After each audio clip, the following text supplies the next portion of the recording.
মেয়েদেরকে বিবাহ করা হয় চারটা জিনিস দেখে। আমি মুহাম্মদ সাল্লাল্লাহু আলাইহি ওয়াসাল্লাম চারটা জিনিস দেখতে বলিনি।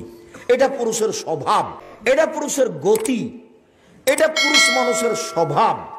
ওরা বিবাহ করলে চারটা জিনিস দেয়, আমি চারটা দেখতে বলিনি। তুনকাহুল মারাতু লিআরবাইন, মেয়েদেরকে বিবাহ করা হয় চারটা জিনিস দেখে। এক, মেয়েটার অর্থ সম্পদ আছে নাকি। দুই, বলে হাসাবেহা, মেয়েটা বংশীয় কিনা, তার বংশ ভালো আছে কিনা। তিন, বলে মেয়েটা সুন্দরী কিনা।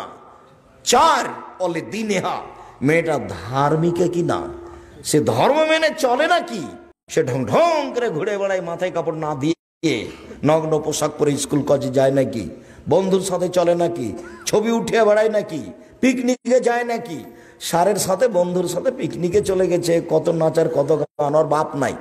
যে মেয়ে ঘুরে বেড়াচ্ছে এভাবে, ওর বাপ নেই, এমনি দুনিয়াতে এসেছে, ধপ করে পড়ে গেছে আকাশ থেকে। কাপুরুষ, তোমার মেয়ে তো ওটা হিন্দুর মেয়ে, তোমার লজ্জা হয় না কেন, তোমার শরম হয় না কেন? বেশরমা বাপ তুমি, তোমাকে কবর দিতে এসেছে। তোমার মেয়ে ক্লাস 10-এ পড়ে, তোমার মেয়ে এভাবে নগ্ন হয়ে ঘুরবে কেন? তুমি মুসলমান নাও, তোমার লজ্জা হয় না? তোমার শরম হয় না? বিবাহ করেছো কেন? বিবাহ করাই তো নিষেধ, ক্ষমতা না থাকলে বিবাহ নিষেধ। জন্ম দিতে পারলে বাপ হওয়া যায় না, ক্ষমতার নাম বাপ। পরিবারকে যে কন্ট্রোল করতে পারবে সেই বিবাহ করবে, এছাড়া করতে পারবে না। ওকে রোজা থেকে থেকে যৌবন ধ্বংস করতে হবে, কথা মুহাম্মদ সাল্লাল্লাহু আলাইহি সাল্লাম বলেন। কথা আমাকে ফেরত নিতে হবে না। কটু কথা বলো না, কটু কথা বললে শান্তি তৃপ্তি ঘাটতি হবে। কথায় কথায় তালাকের কথা বলা যাবে না।